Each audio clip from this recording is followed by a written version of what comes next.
Alright guys, so this book went on sale yesterday, but I got to read the ARC because I interviewed the author last night. The book is called Miserere.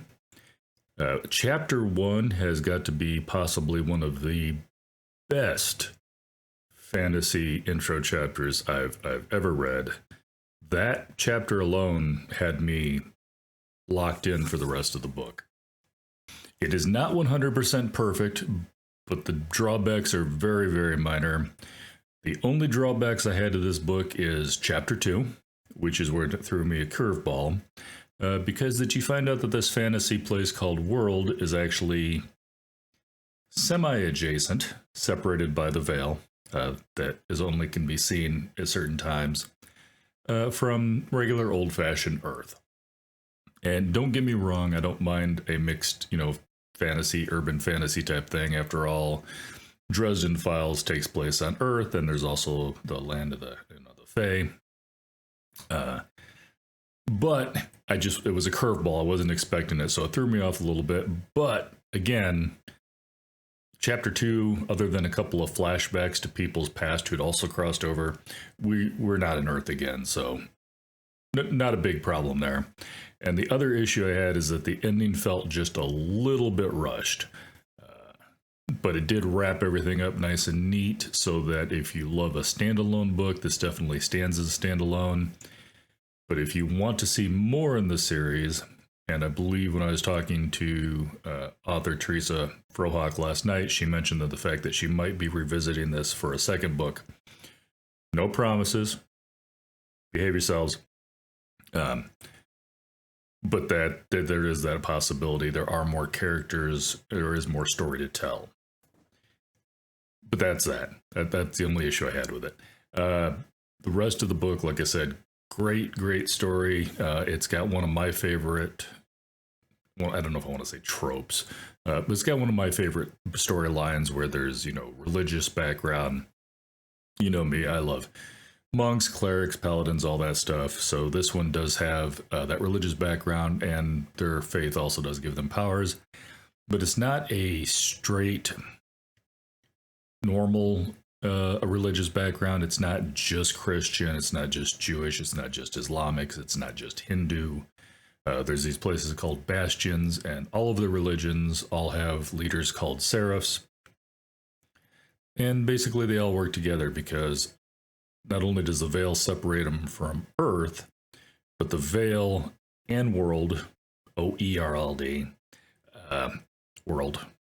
Yes, there's a W at the beginning, but I'm just letting you know it's not spelled like normal world. That separates them from hell. And of course, hell wants to get through world to then be able to cross over into Earth and take over that as well. So they do have powers based on their faith, and then, of course, they fight the denizens of hell, because if world gets taken over, then Earth would be the next stop.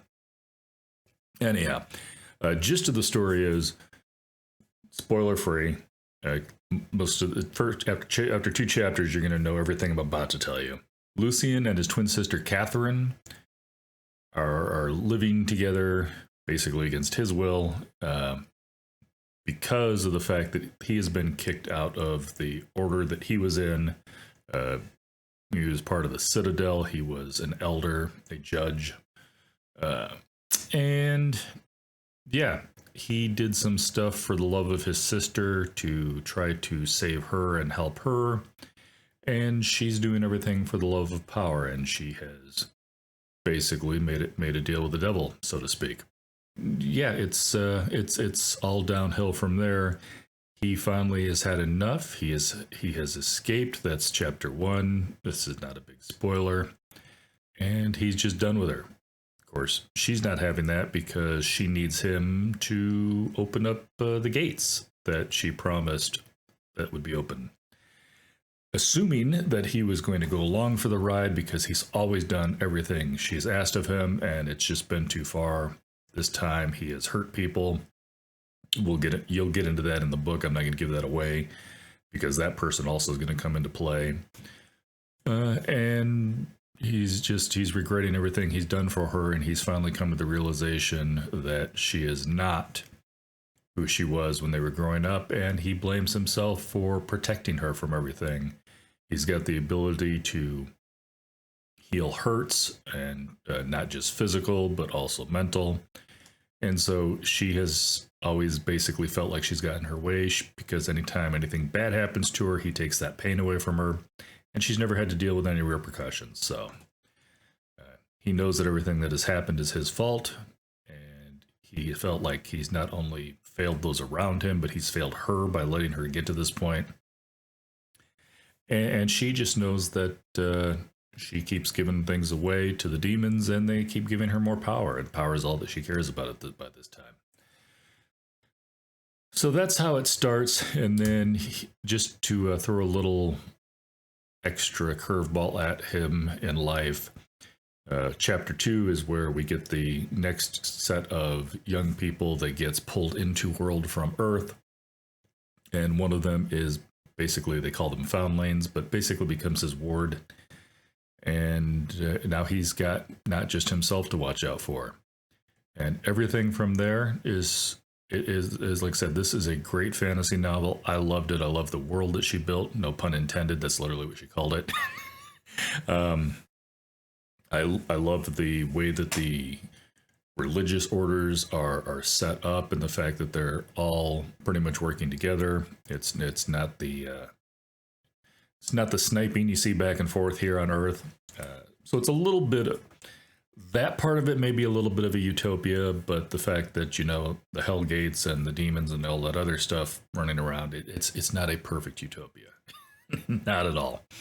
But yeah, if this is your jam, like it is mine, I gave this thing 5 stars.